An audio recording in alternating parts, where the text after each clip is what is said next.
Thank you. I'm looking at my screen here and I want to say hi, John Allegretto. Hi, Amy Jacks. I want to say hi to all of these friends. Denise, how are you? It's like, oh my gosh, those of you who know me know I just want to jump in and grab a cup of coffee with all of you. But since I can't do that, I am hoping also those of you who know me know it's going to be a challenge for me to do this in 45 minutes because I've got so many things I'd love to be able to sit down and talk with you about and share. But there's really one main thing I want to do that hopefully will be a tool that you can use with your staff. But prior to that, I just wanted to say that with the reframe of the curriculum, and I'm kind of going to just jump right in without a lot of pre-conversations about things.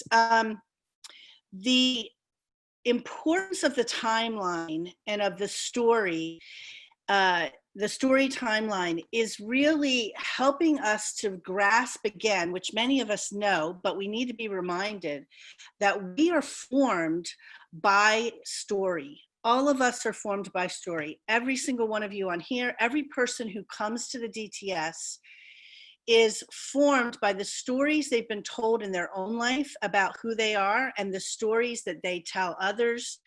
And that is actually a spiritual discipline that we don't even realize.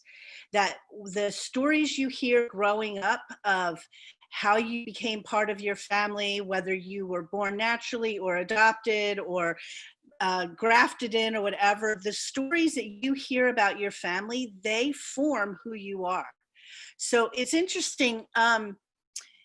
Growing up for me, I was really fortunate that from the time I was little, I heard about when I was born and how my great aunt delivered me as a nurse. And my dad was super excited when she told him he had a little redheaded girl. And that story actually formed me into a confidence that I didn't even realize where it came from until later. And then some of you know, and I have friends who were told, oh, you were a thought afterward, a late thought, or oops, your parents had you later, and that forms who we think and who we believe we are.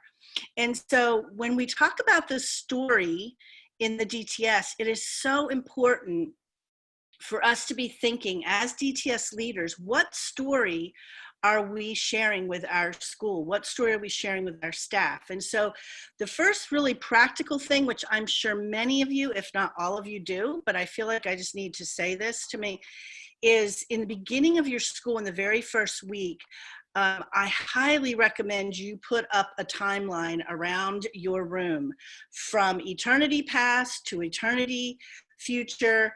And the key elements that you'll see on the timeline, I'm going to go in a minute. I'm going to share my screen and go to the website to show you some things. But I find that having that timeline in the DTS classroom, it becomes an ongoing place for you to reference and to hang the teachings on. When somebody's coming and talking about spiritual warfare, you can go to that timeline and say, where throughout history have you seen spiritual warfare?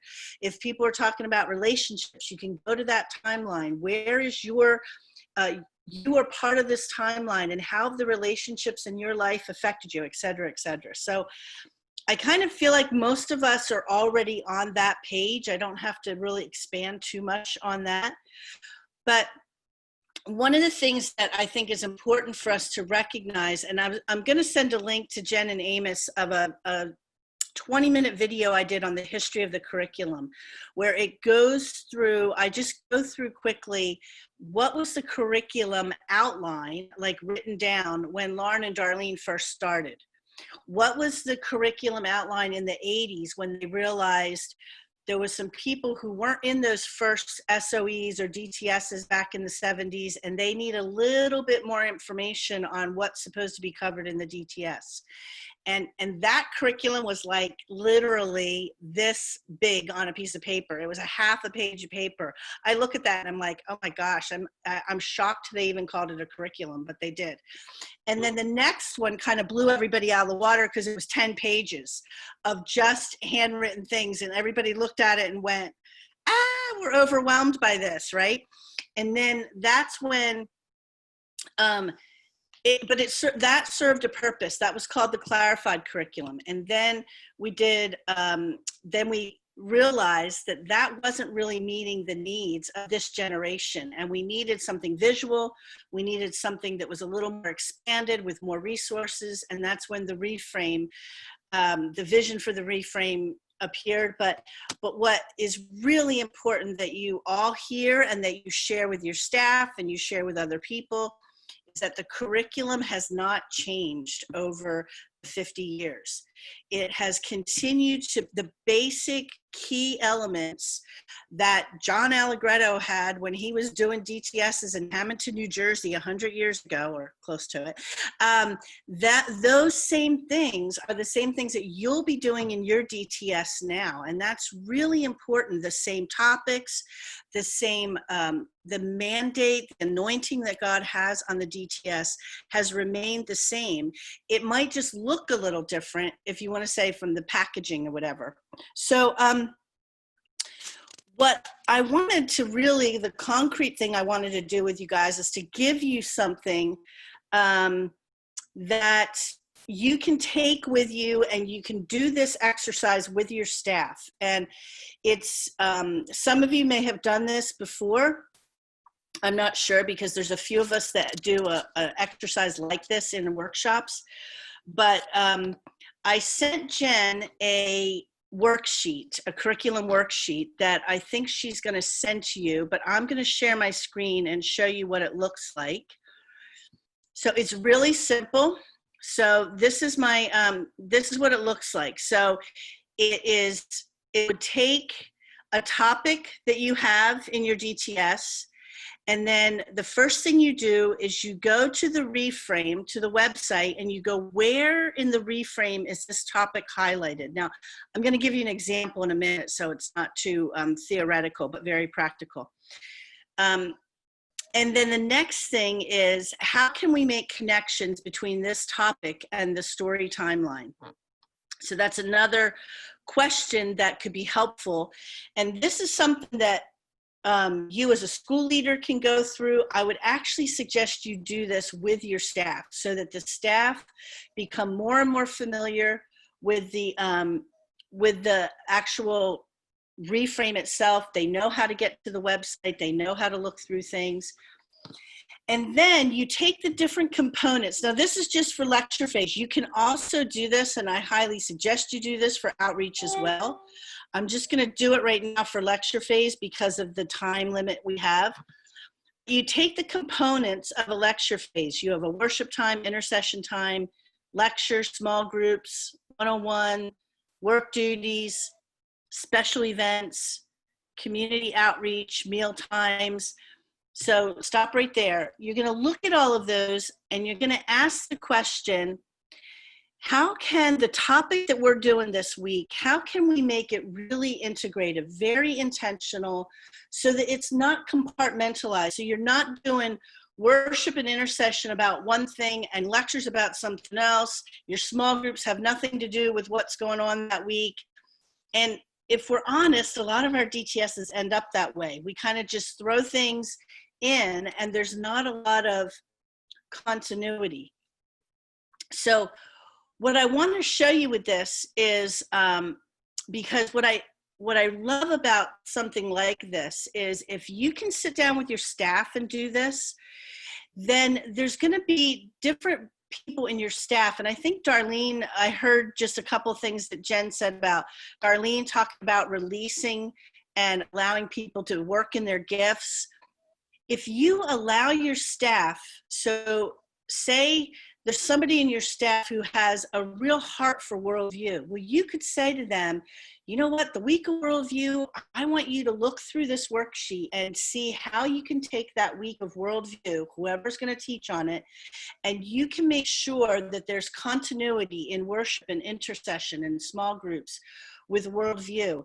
And the way you do that is you go to the curriculum and you look and see what are some ideas, what are some ways that we can take some of the key concepts and we can apply them into these different areas. So I'm going to give you an opportunity at the end to ask some questions, but I wanted to go through the workshop in a very the worksheet in a very practical way with a topic that I teach on because I'm familiar with it. It's easy for me to be able to do it that way.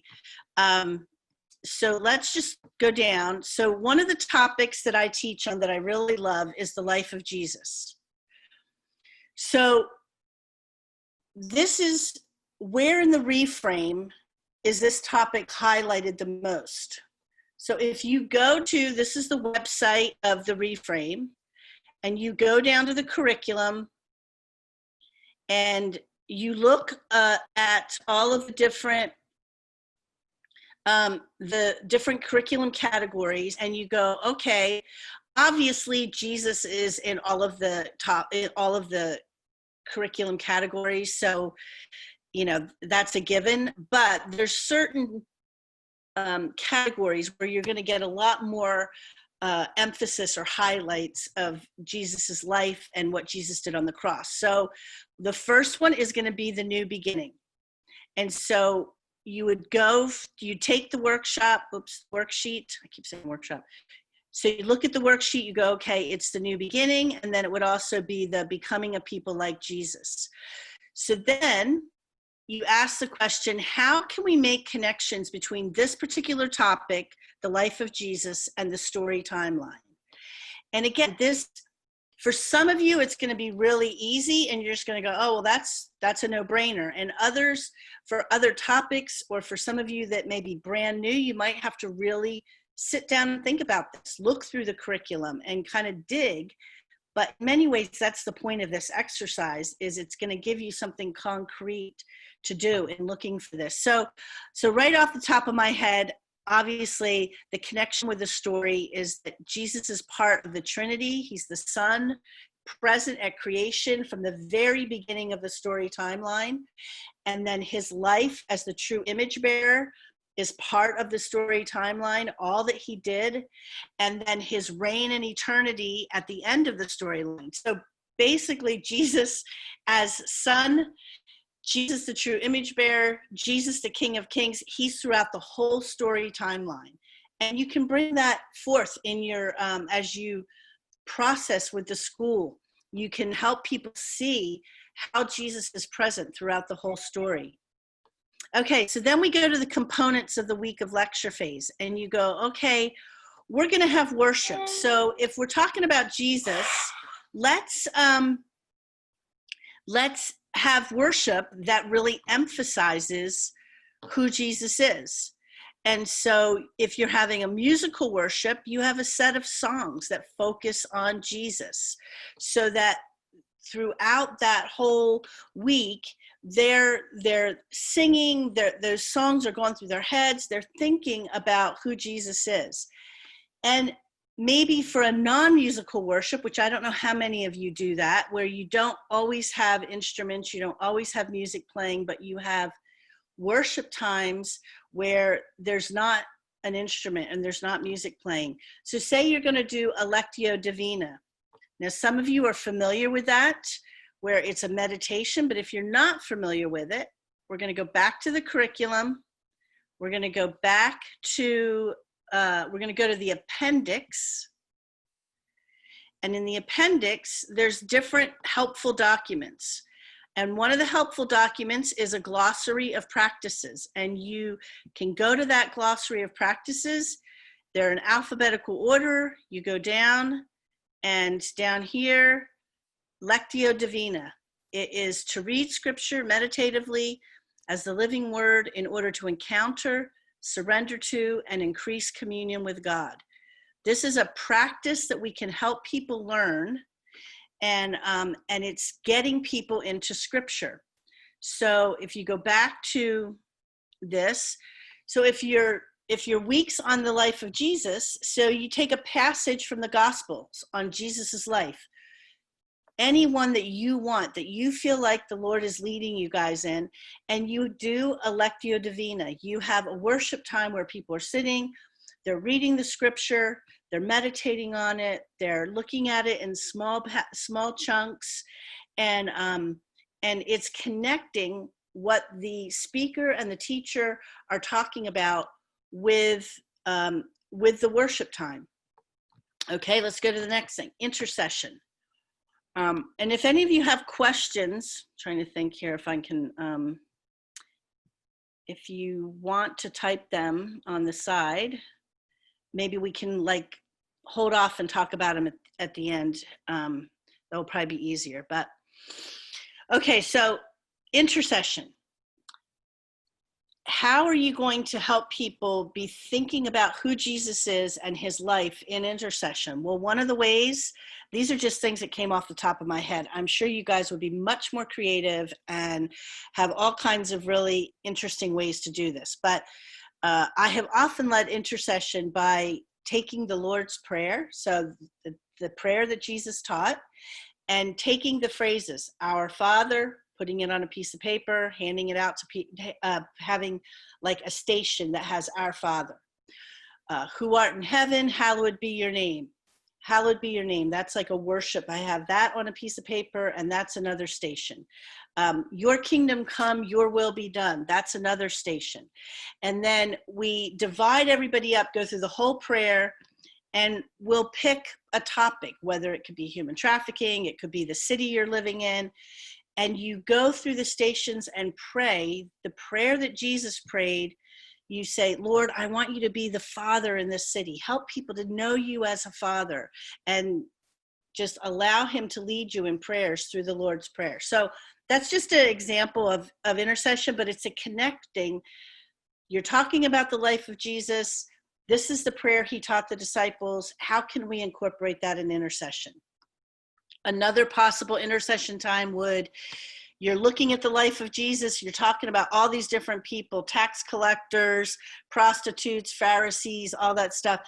And so you say, hey, let's have an intercession time where we're actually praying for those same groups of people, but modern terminology. So we're going to pray for the government and the IRS in America. If you're somewhere else, you're going to pray for your government and those who take care of the finances for your government. We're going to pray for those who are trafficked. We're going to pray for the religious leaders. And again, you're connecting the overall theme of the week with intercession.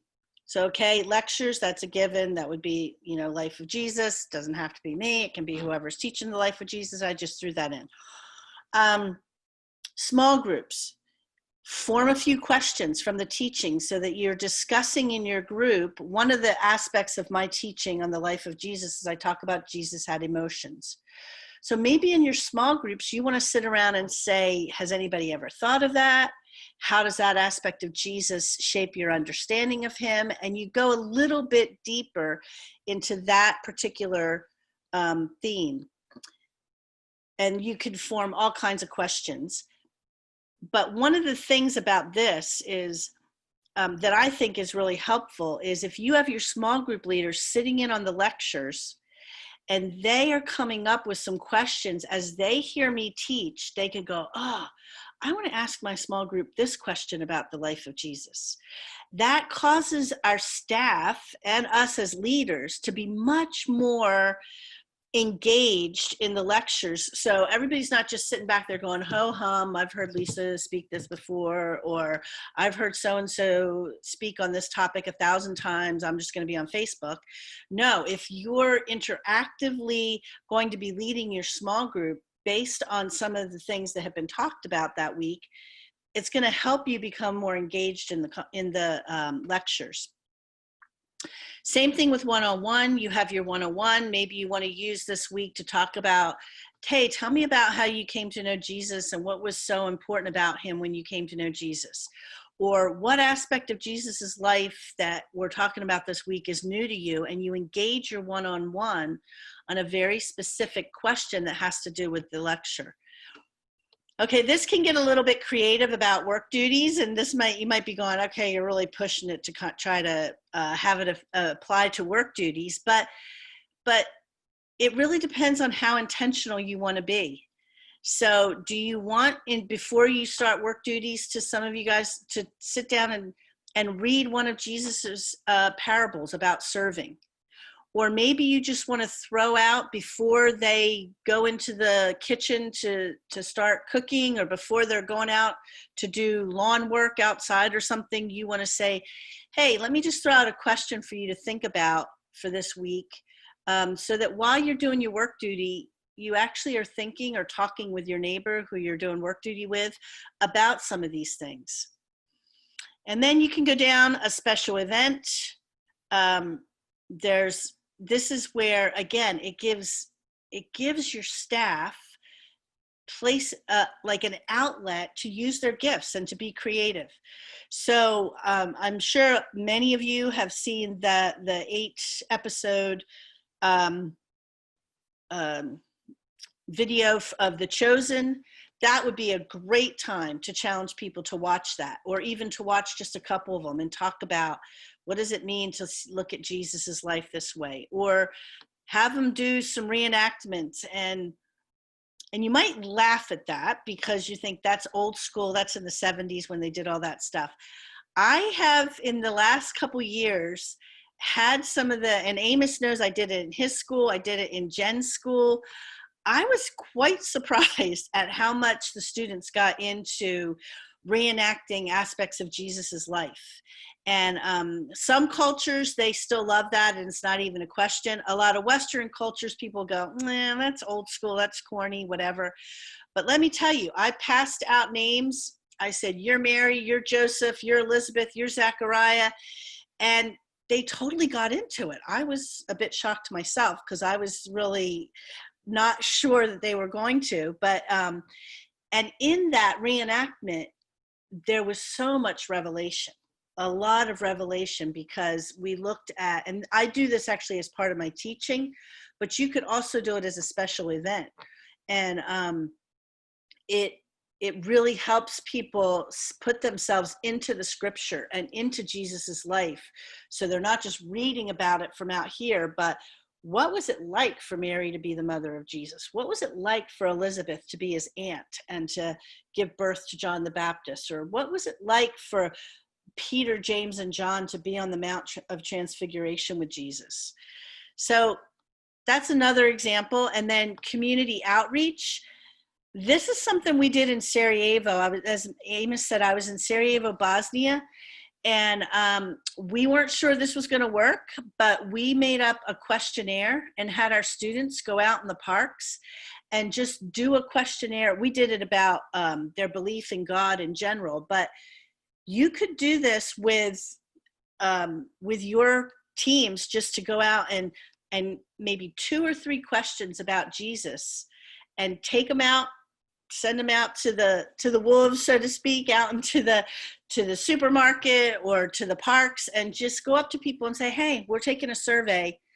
What do you think about Jesus? Who do you think Jesus is? Do you believe in Jesus? And it's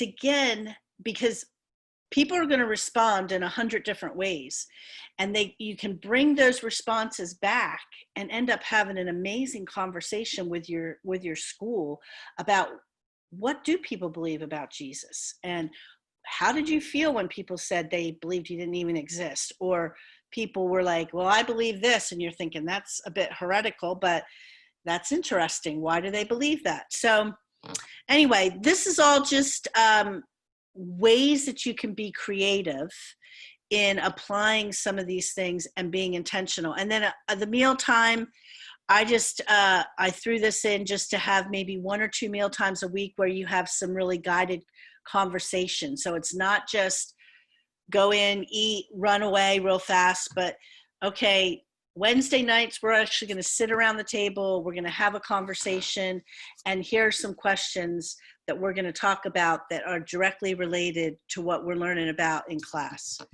So this is an example, and that you could do this, and I would encourage you to do this with each week of your lecture phase. So Danny Lehman's talking on evangelism, and you just go through that whole thing that I just went through right now, and you say, okay, Danny's teaching on evangelism. This is the things he covers. Let's look at all of this and look at the curriculum and see how we can apply that curriculum and be intentional with some of the things that we're doing. Now, at the bottom, what I did was I put evaluate the key concepts. So I want us to go back to the website, and I'm going to go back to the curriculum itself, and in the beginning, and on each of these. Hey Lisa, you need to show us you need to share your screen because we don't see the website. We only see your document. It says I'm sharing my screen.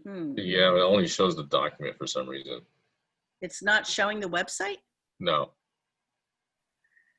So, oh, maybe it's a new share. Ah, sorry about that. Oh, okay. Worksheet. There we go. Sorry about that. Okay. Now, can you see it? Yeah, it's working now. Okay. Sorry about that. So, so you're on the let me just go back to show you guys. So this is the page that's going to come up when you first go to the DTS Reframe website. And then you're going to go to the curriculum, and you're going to see these are the categories, and you're going to go to the new beginning. And then this is what it's going to look like, and it's going to have the main points of the story over here. And this is kind of just like, you can just read this through, and this is talking about Jesus. Okay, so what I was just talking about with the key concepts, this is where I found them. These concepts right here that are listed, they come directly off of the clarified curriculum that you used to use, the 10-page document that I referred to. So we just pulled these right out of there and put them on here. And so what you can do on your worksheet is, all I did was copy and pasted this onto the worksheet. And now, as I'm coming and teaching, okay, you can either say to me as the teacher, Lisa, we want to make sure that throughout the week you are covering all of these key concepts some way or another. Or I might look at that and go, you know what, my teaching covers pretty much all of that, but I'm not really talking a lot about Jesus's return, or I'm not really talking about whatever, something. And so then you make a note of that as staff, and you go, okay, all of these key concepts were really covered on that week of the life of Jesus, but we need to make sure that we follow up on this last one because that wasn't covered very well that week, or whatever. These key concepts are a good list that you can use as an evaluation after someone is taught on a certain topic, or even midway through your school. You could pull up some of these key concepts and go, okay, if someone walked up to our students and said, let me read you this statement. Do you understand what this means, or have you learned this during your DTS, that Jesus, while remaining fully God, laid aside his privileges as God to become fully human and lived his life in unbroken communion with God? If your students look at you and go, huh? I have no idea what you're talking about, then that's a problem, obviously. You would want to go, okay, wait a minute. But so Lisa came and spoke, and she talked about this. Did you not understand it? Did you not, are you not making the connections? You can really use these statements to get a better idea if your students are grasping some of the things that you're wanting them to grasp. So that's just, I put that in the worksheet because I feel like it's it's a very concrete way that you can evaluate how your school's going along the way. What you need to know is not every teacher is going to very cleanly cover one particular category. So most of them will be taking a couple points from this category, a couple points from that category, and that's where you as staff, you're the ones that are pulling all of this together. So in the curriculum online, you can see there's some suggestions for reflection. You don't have to do these, and this is what you need to realize. That word suggestion is exactly what it says. It's a suggestion. If you're a new school leader, or your staff, and you're going, I have no idea how to reflect on the life of Jesus, well, then you can go to the curriculum, you can look through this and go, oh, I like this particular thing. I'm going to have my small group meditate on this, or choose one of them that way. So let me see. Now, if I go here, are you still seeing the website? Yes. Yeah, we can see it.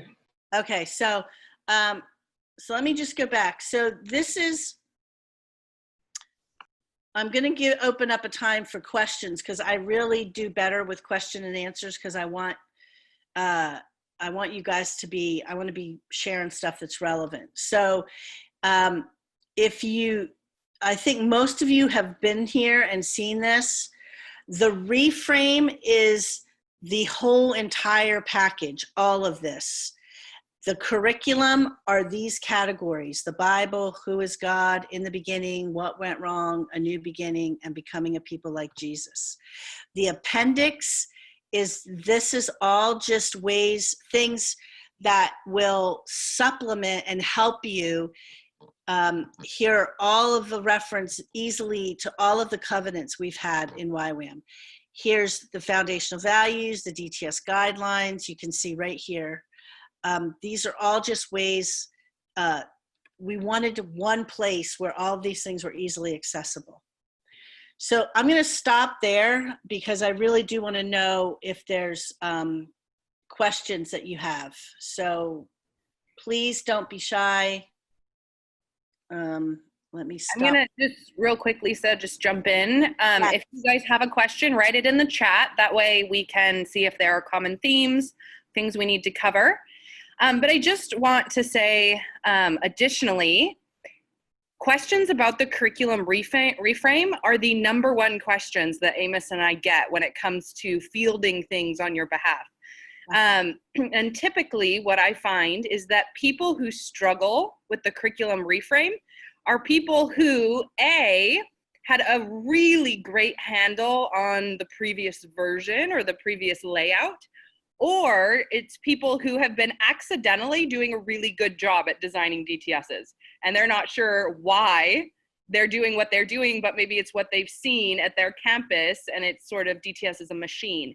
Yeah. When Amos and I interact with people, those tend to be the two that really struggle the most with engaging with the curriculum. So my first challenge to you guys is to get familiar with it.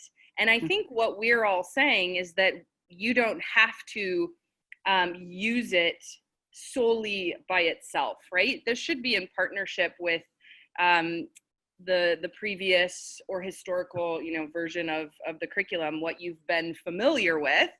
Use it. That's great. If that's what works for you. Betty and I had this discussion. She's like, my brain is linear, Jen. The stories are hard. And for me, I love a good story. I'm like, ooh, let's tell this, let's tell that. You've got to use what works for you, and they're the same. So it's okay. I just want to say that it's okay. But what I love that Lisa's doing is she's advocating for engagement with the curriculum in a way that I think a lot of people either reserve for training directors or don't feel is important, really at any level. And something that has worked well that I've seen at different locations is letting your students know the expectation of the week in advance, which means you have to be willing to put in the work to know why you're teaching what you're teaching, which is exactly what Lisa's laying out. You could, in theory, and of course, be careful and know your students, but you could, in theory, hand your students your weekly breakdown of this is why we read these scriptures at work duties, and this is why we paused the speaker, you know, we're going to pause the speaker after this part and have ministry time. Or you could hand that to your students and they should get why everything that happened in that week was plugged into that week. And a really great way to determine what they're understanding is not solely based on what your staff are understanding, though that's a great gauge, is to actually ask them, to have forms and processing times and dialogue and Q&A that says, what did you learn about the life of Jesus this week? And if the reiterated points are 2 of the 10 you intended to make, then go back, talk about it, ask them what they're learning, ask them how to apply it. So what, you know that Jesus shared this, this, and this in parables. What does that mean for how you live? So I don't know if you guys have questions. If you do, if you could type them out for us, that would be great. But I do find it takes you diving in, developing a pretty high level of familiarity, and expecting that same familiarity of your staff. It should be a part of your staff training that they read through the curriculum, both versions, it doesn't matter to me, thoroughly, and that they get to ask questions and they get to think through implications, because it's going to be hard for them to advocate for the connection of every other part of your program if they too have no idea why you're doing what you're doing. So that's what I love about the worksheet Lisa gave, is essentially those each become questions. You know, why work duties? Well, in light of Jesus being Lord or Jesus's life, this is why. Or why small groups? Because it gives us an opportunity to talk through the hard things about Jesus being God that we have not been comfortable with. Whatever, you know. Anyways, I just wanted to mention that tools like this are really valuable, so we can really glean, you know, what is the purpose of what we're doing, and really engage critical thinking. Really, it's hard, but we got to do it. Yeah, and I just want to reiterate again, you know, we have such amazing groups of staff. And one of the reasons people leave DTS staff is because they're not challenged to express their gifts, to be creative, to lead out. And I think one of the things for me was when I was just handed certain aspects of the DTS by the school leader and said, run with this. And I was like, what? Even though I had been a teacher before I came to YWAM and all this. And then I was like, oh my gosh, this is so exciting. I get to lead out in the whole hospitality area. I can do whatever I want. I can tell, you know, I can create this, I can create that. And I want to encourage you guys to release your staff, but do it in a way that you're not just throwing them in the deep end without a life preserver and going, hope you swim, you know, but it's releasing them enough, but giving them the tools that they are like, they feel like they have the ability, or they at least have the resources that they can follow through with this. And that's another reason why I love DTSs, is because they're never the same. If you do that, you have all of these different staff who are going to be doing their,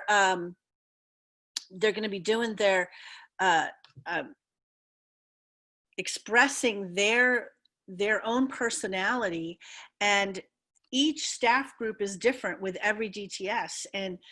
And I want to challenge you too quickly with this whole, in the scenario we're in with COVID right now, is I hope you guys aren't discouraged. I hope it excites you, because personally, I was on a team that did the first DTS in Russia after the Soviet Union fell.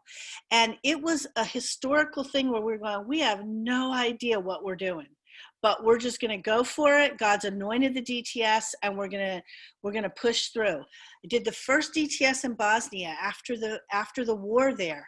And again, I was like, I don't know how do I lead a DTS in a post-war nation, but God does. And he knows how to move forward with the DTS in the midst of this COVID. So please don't be discouraged. If anything, be excited. It's like, oh my gosh, there's so many opportunities and so many things God wants to do.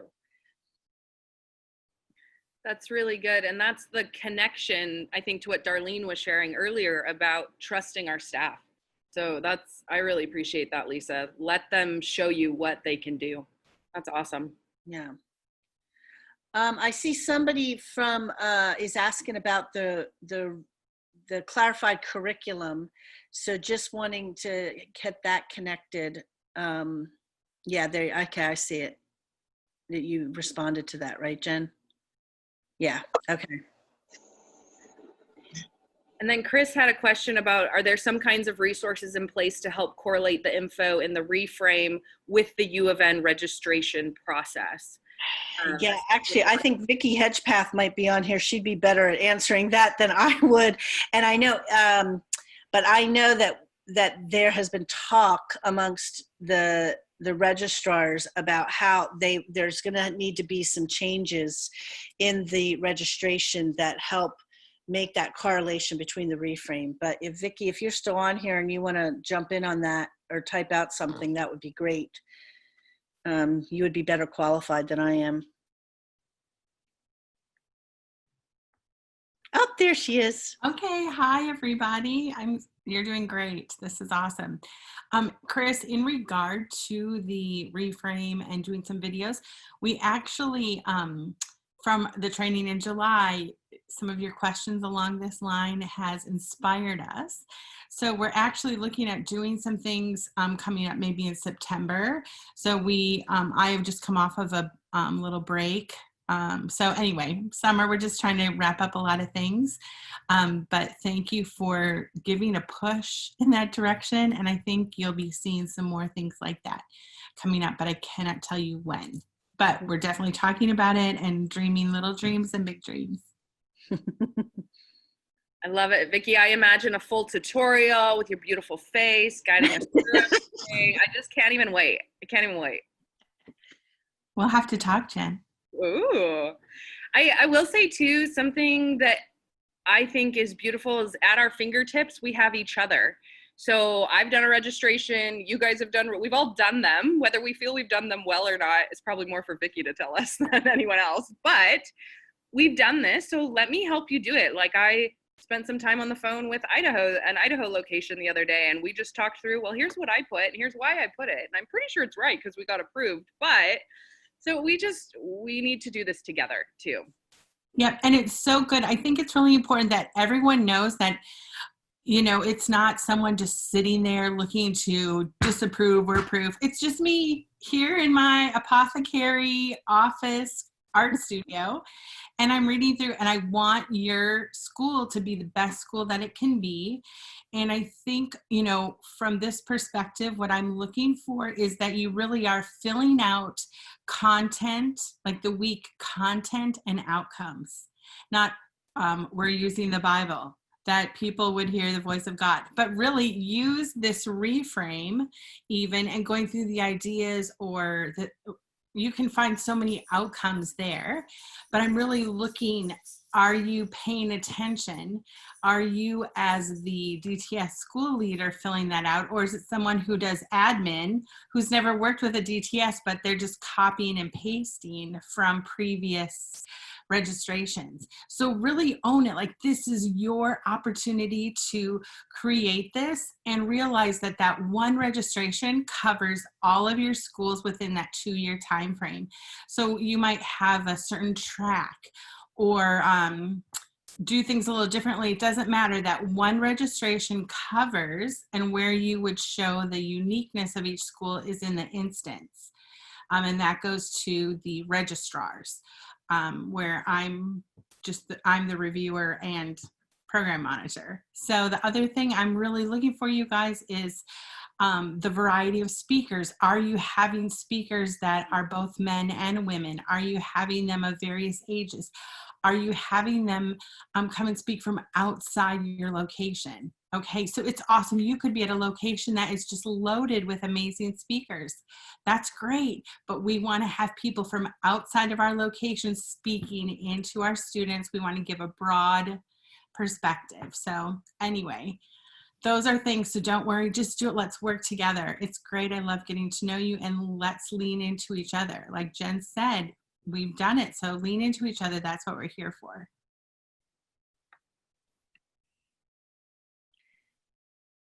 Also, just so you guys know, as I said, most of my interaction is with the gang in Europe and some in the Middle East and Central Asia, but I am in New Jersey, not right now. I'm in Maine. I went kayaking on a lake this morning, but I am in New Jersey, and I'm happy to Zoom call. I actually love doing the one-on-one small Zoom calls with people, much more than huge groups. I'm a small group kind of person. So if you want to just, you have a question, or you just want to talk about stuff, or you need some ideas and you need to process, I'm happy to do that. Just give me a call. Jen and Amos know my email address. My address, I can send it out. So I'm happy to do that.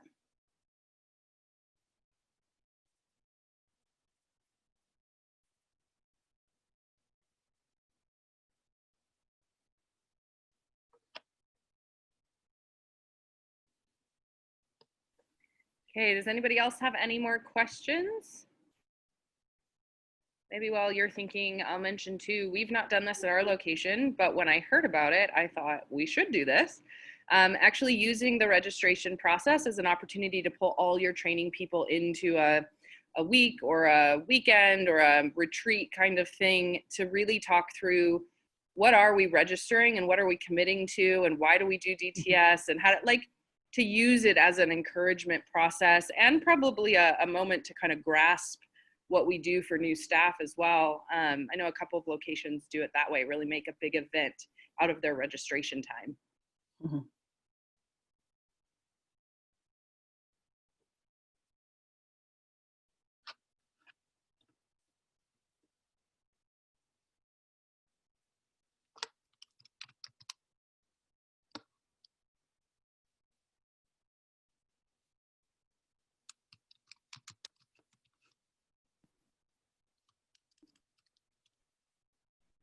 Okay. We want to leave a little bit of time for you guys to transition. We have Phil joining us in about 12 minutes. Lisa, thank you for sharing with us, giving us of your time. I appreciate it. You're welcome. Thanks for having me. And like I said, it's good to see many familiar faces. Yes. All right, guys, I'm going to pause the recording here. You need to get up, stretch your legs, whatever it is, go for it. We'll get started in 12 minutes.